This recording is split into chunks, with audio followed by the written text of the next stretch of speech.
Hi folks, Jennifer Nelson here with Pocket Hours. Pocket Hours is the only podcast made by realtors for realtors. Come listen as I interview high-producing brokers to hear their best practices. And don't forget that while you are listening, you are also earning clock hour credit. Tune in every other week to hear from someone new, and please remember to tell your broker friends about Pocket Hours so more folks can elevate their business. Be the agent you would hire. Looking forward to having you listen in. Hello, people, brokers in the world. Jennifer Nelson here with Pocket Hours, and I am excited for you to hear from Natalie English today. Natalie and I go way back. We worked at the same office years ago, and Natalie has a bang-up business. She does a huge book of business. She also runs a staging company called House of Style. Her husband is a architectural photographer, does all kinds of shoots for brokers. His company is called Shot to Sell. It's a fun interview. She talks mostly about, which I love, just the hard work and about if you need to know how to do customer service, go work in a restaurant, right? That's one of the things that taught her a lot about this business. She's 100% referral, and just watching her listings, seeing them go live and how great they are put together is one of the things to pay attention to. So I'm excited for you to hear from Natalie English. And I'm so excited to talk to my friend Natalie English today. I twisted her arm and got her on the show. All of these folks that have been on the show are very busy professionals with high producing businesses. And so I'm honored to have her be on the show today. Hi, welcome. Hi, happy to be here. Sorry it took so long to get No worries. No worries. You are busy. Natalie, how long have you been in real estate? 20 years now. 20 years, right on. And then for those of you that don't know Natalie English, she also runs a company called House of Style. It's a staging company. And how long has that been around? That has been around since, I want to say 2010, maybe 2008. I don't know. Okay. Long time. A long time. You've been doing both for a long time. Yeah. I like it. I like it. Well, before we get into all that stuff, I wanted to just ask you, so for people that don't know you on the call, tell us a little bit about your family, your life, your pets. What's going on there? Mother of three. So I have a 13-year-old daughter and twin 8-year-old boys. They are number one. Married to Christoph. He's also in the real estate world as an architectural photographer. I have a dog, a husky named Tika. I have an indoor cat named Lily. And then when I bought my home, I inherited an outdoor cat also named Lily. Mm-hmm. So I have two Lilies. Oh my gosh, 2 Lilies. I love it. Oh, that's so cool. I remember when you were pregnant with those twins. Crazy. Time flies. I can't believe they're that big. Don't miss it. Yeah, I bet. I remember when you got pregnant, I remember you said at the office, I'm pregnant with twins. And I was like, oh, cool. I'll have one and you can have the other one. You don't need both. You can just give one to me. I remember that. Yes, that's right. Before my daughter, Ruthie, came along. So, well, I've known you for a long time and it's been fun to just continue to grow our friendship. And so before you started real estate 20 years ago, what was your life like then? I feel like it sounds so cheesy saying this, but I was modeling. Okay. Yeah, not cheesy. Yeah. Okay. I was working with a few agencies and doing shoots and making money that way. And prior to that, I was in school for interior design and waiting tables. Okay. And where did you wait tables? Mainly in Arizona when I lived there. Okay. And, I tell my kids all the time that I think working in restaurants is the best thing you can do for your future, because no matter what you end up doing, just having that experience and the ability to talk to strangers like that and deal with fires is something that can benefit anyone. For sure. The customer service you learn for that. And also your ability to ever understand later when you go to eat at a restaurant, how hard those people are working, right? So exactly. to learn to be I'm a good really tipper. good tipper. Yeah. Right. Because we get it. Yeah. Every person should work in food, the food industry. So you were modeling. And then what made you say, you know what I'm going to do? I'm going to get my real estate license. Well, my dad was a big developer and Okay. he's a builder. He's kind of retired now. And so I grew up going through houses. I love, love, love looking at houses. I bought my first house in 2001. I loved the process of looking through all the homes before we selected the one we wanted. I just felt like with my background in interior design and with my background with my dad, having been to all these homes and everything, I thought it would be a good fit for me. Tell us a little bit about those first, like, I don't know, 3 to 5 years in real estate. What did it feel like? Were you sort of like fish out of water, scared to death? What was going on for you? I remember someone telling me you just have to talk to everyone. And I'm like, okay, that's fine. I like to talk. And I remember I met a guy at the gym who was like, what do you do? And I said, I'm in real estate. And so he wanted to buy a house. And that was my first sale. And I thought, the stars had aligned. I can give up any other work. I'm going to make all this money now. And I was so excited when I got this first house under contract.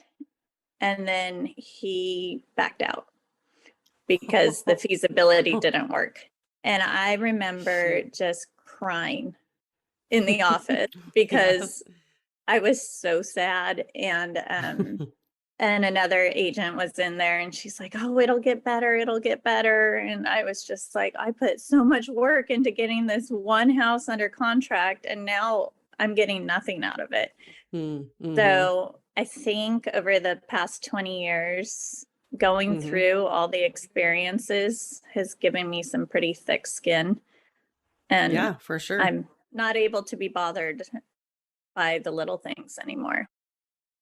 Yeah, it is an interesting part. I think like you, when I started, I had already got the money spent in my head before closing, right? I was like, oh my gosh, look at this check and so excited. And when they fall through, you're like, wait a minute, I've worked all these hours and you mean I don't get paid at all? Like there's no payment unless this thing closes. That's a rude awakening in real estate.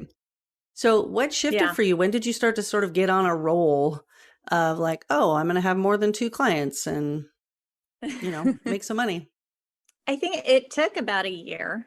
I think my first year I made $8,000, something like just brutal. And then I think the talking to people and meeting new clients and doing open houses and that all started to kind of take effect.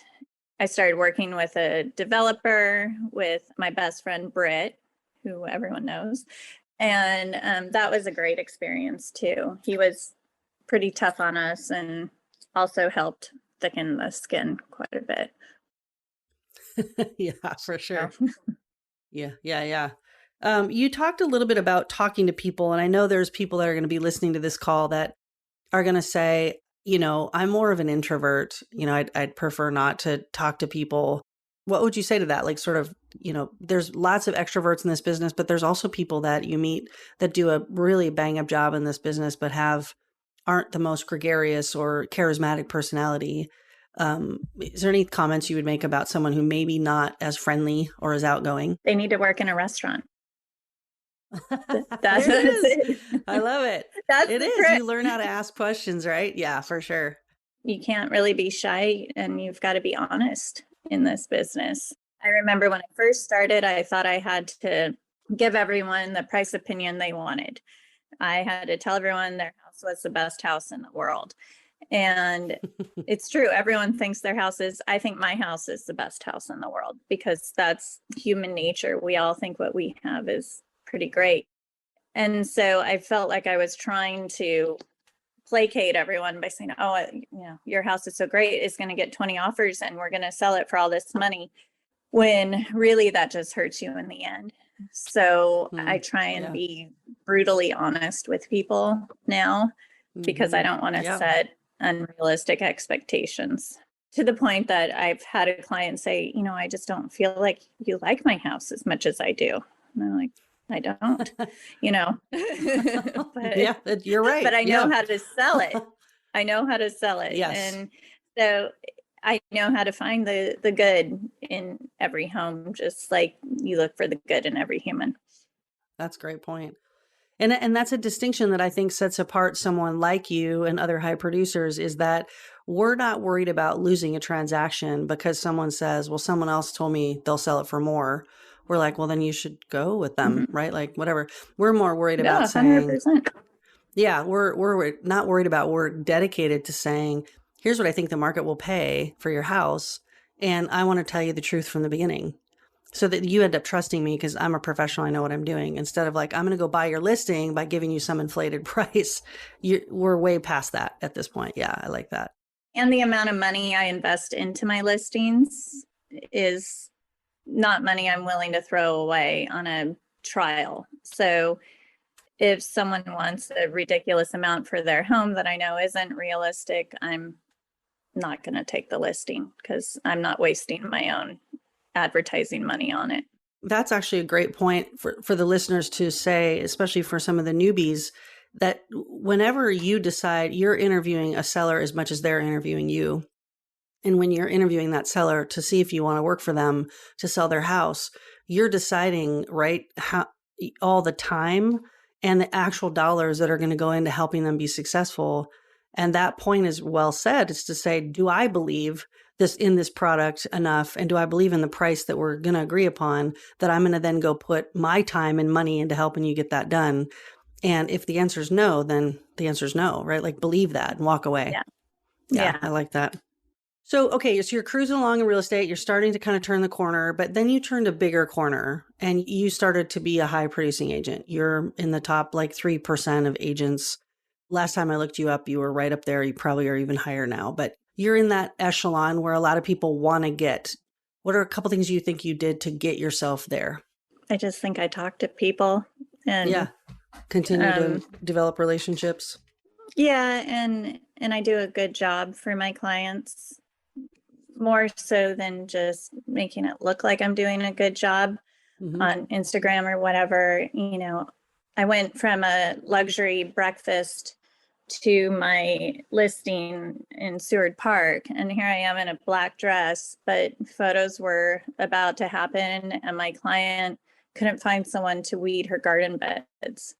And so I'm in nice black dress on my hands and knees, pulling weeds, trying to get this house ready for photos because I know what it's going to take. So I'm willing to roll up my sleeves and to get things done. And I think my clients know that and they see Hmm. that I'm putting in the extra work and energy into it. And so then I'm all referral based.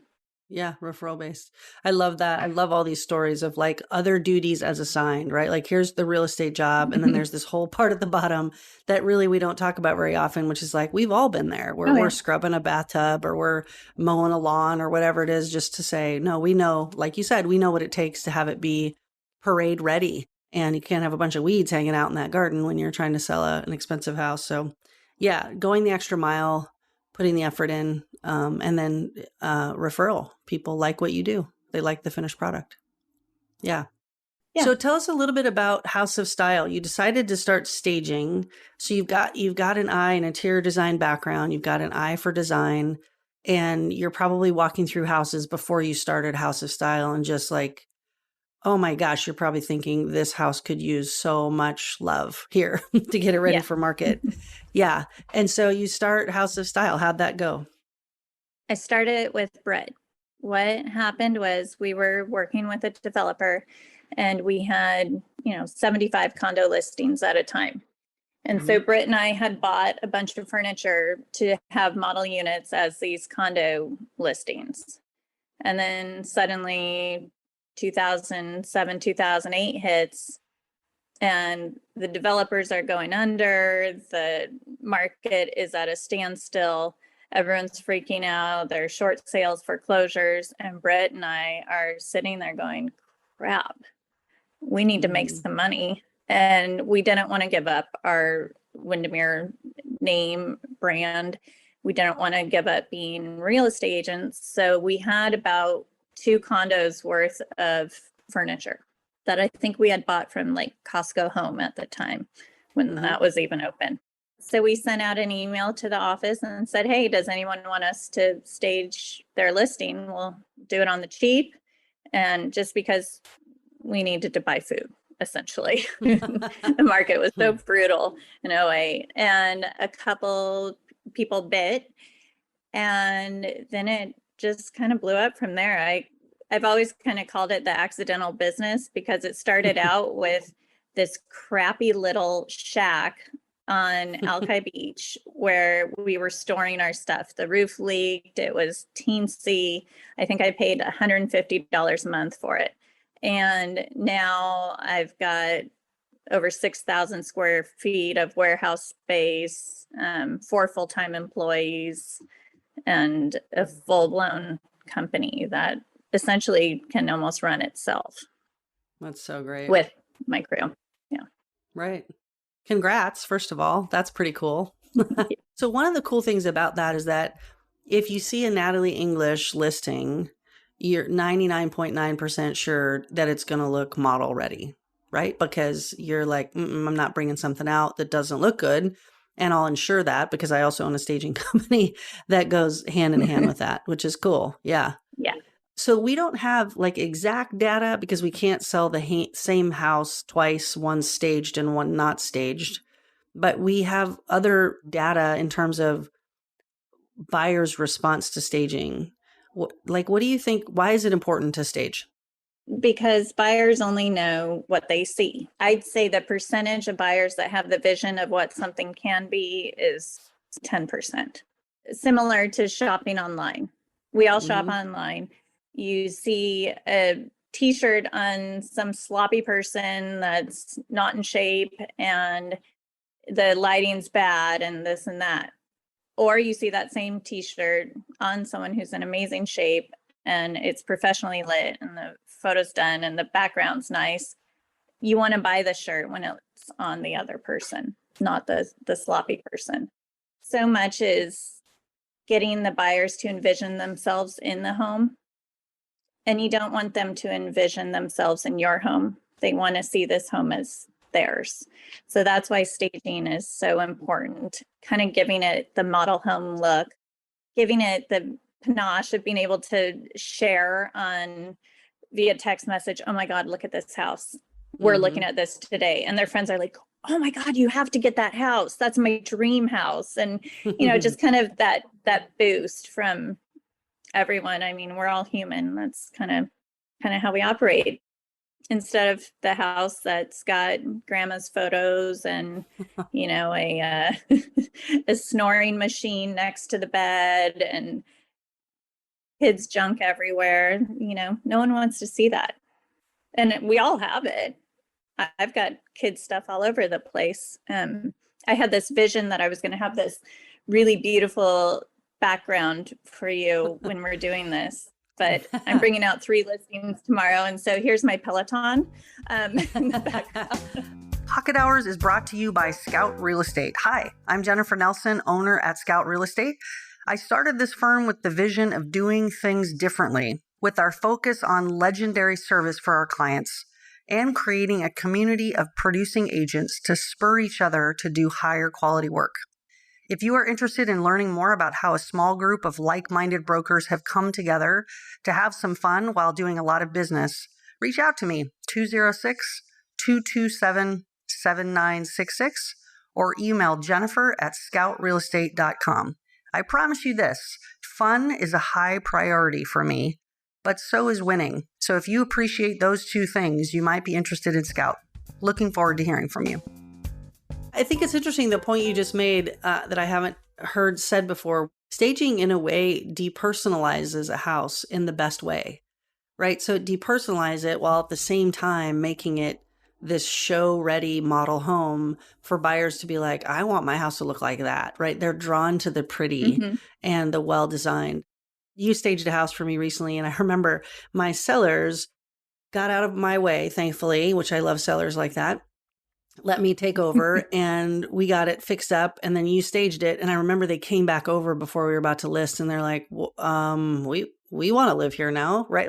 Right? Like all the work that they wish they would have done beforehand, and then your touch on it. added this place where they didn't even recognize their own house. And that's kind of what we want, is for it to stand out. Well, and I'm the first to admit, I'll walk into a home and I'll be like, oh, this place sucks. And then once my crew comes in and we do everything, I can fall in love with the home and be like, God, I love this place. It feels so good. And so even with all this experience in the business and owning the staging company, I'm able to trick myself into liking homes that I didn't like before, because I see it in a different light. I see it with lighter colors and, you know, appropriately sized furniture. I don't want to see high school photos. I don't want to see any of that. I wanted to feel like a showroom almost. I say to people in listing appointments, my recommendation always is to stage. And I say, I can't sell the same house twice, once staged and once staged. So I can't tell you that exact data. But what I say is, it always makes you more money. There's never a time that's not worth it. Always. Yeah, it's an always. And that kind of confidence, brokers that are listening in on this, is to say, you know, we can't show you a graph, but we can say, go ahead, seller, jump online. And here, I'll show you a house that's not staged, and then I'll show you one that is. And you tell me which one you're more drawn to, because everybody starts online, right? Those first pictures, that first impression, are what get people in the door. I've had situations where someone's listed with whatever ABC Realty. They take cell phone photos and no staging, and because they're like, all you have to do is put a sign in the yard. And so I got a call from some awesome clients, and they were very frustrated. They'd been referred to me, and they said, you know, we got to get this house sold. We don't know what to do. So-and-so told us to call you. And I said, okay. So I come over, I see a crack in the ceiling. The carpet's pretty yucky on the stairwell. I mean, it wasn't a huge amount of carpet. The yard looked like crap. So little things. And so I got a painter in there. I got the carpet on the stairs replaced. I have a great carpet rep that I work with. They didn't have the money for the yard, so I got my crew that works for my staging company out there, and we're all pulling weeds and mowing the lawn and laying fresh bark. And then we staged it. And within 5 days, I had 6 offers, and it sold for $70,000 more than the other agent had it listed for the month prior. And one of the buyers who submitted an offer said, I hate myself. I looked at this house before you had it listed and I completely dismissed it.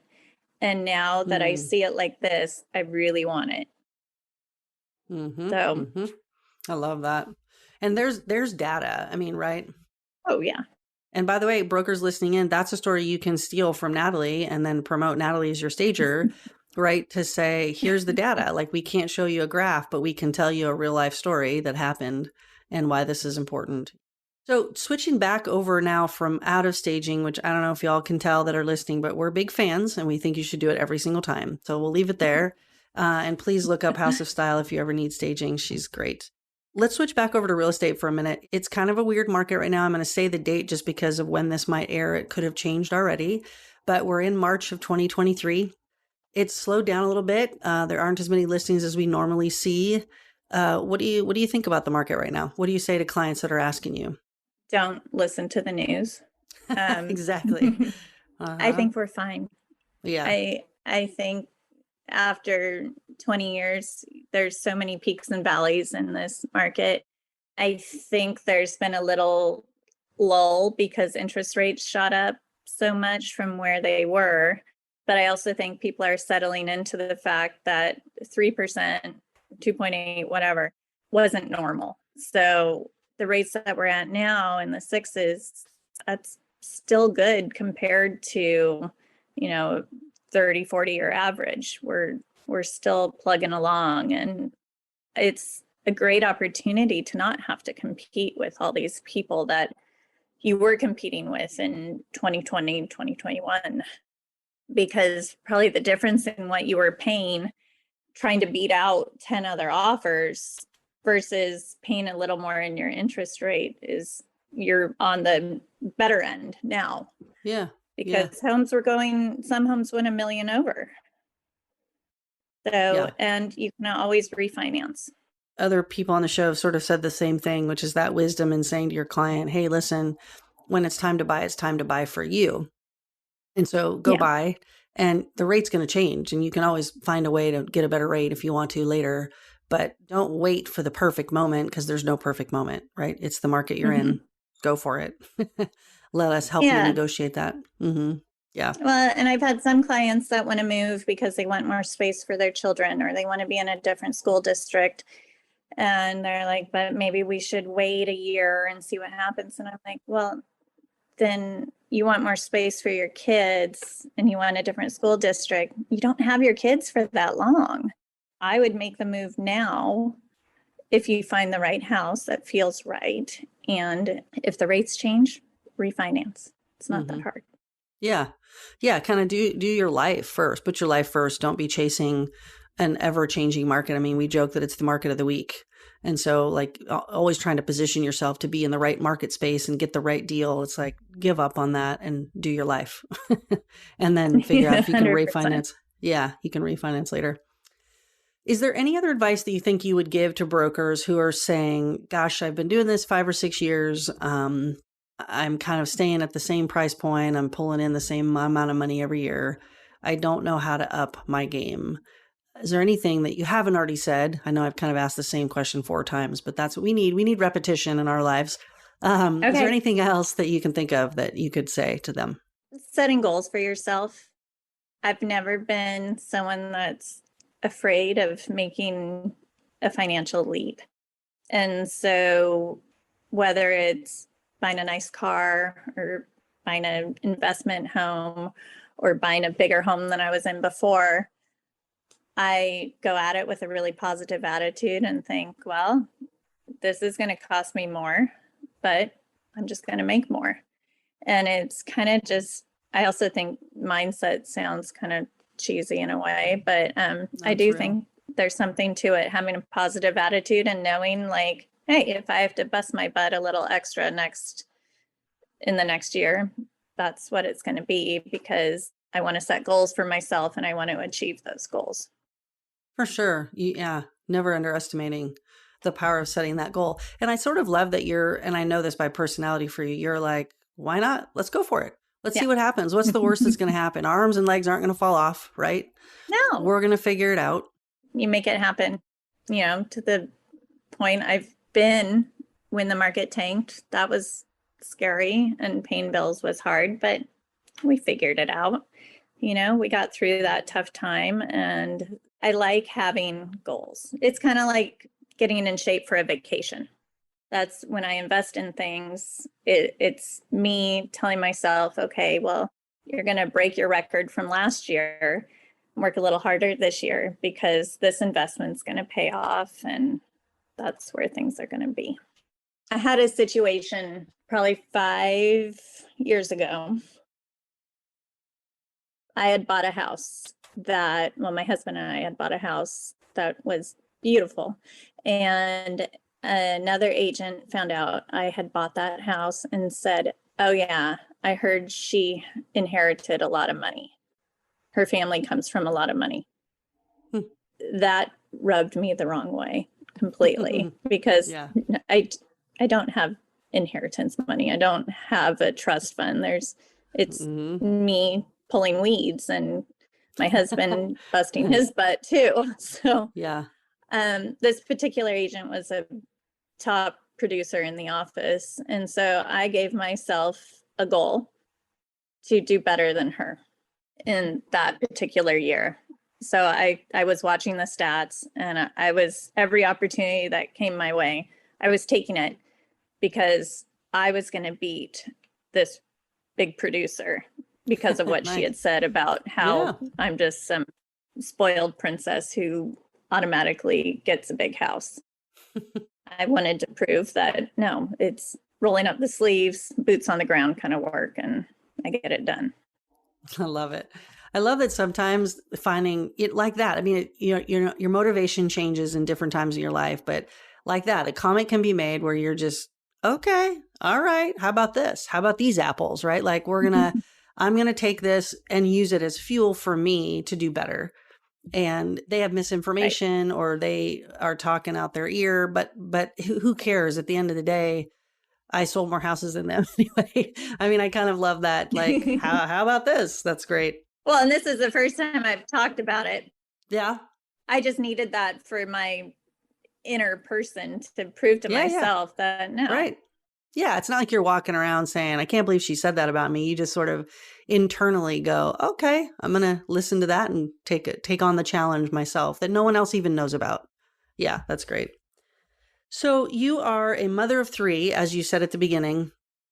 You're a wife. You probably are a sister. I don't know your other family of origins, but I guess the question is: you run a staging company, you run a real estate company. How do you keep balance of all of it? And is that hard? And kind of talk about that. Delegating, and I have an amazing crew that works for me. I have a full-time assistant. She also runs a staging company. And JC is my angel, my other half. And then I have 3 incredible guys that work for my staging company.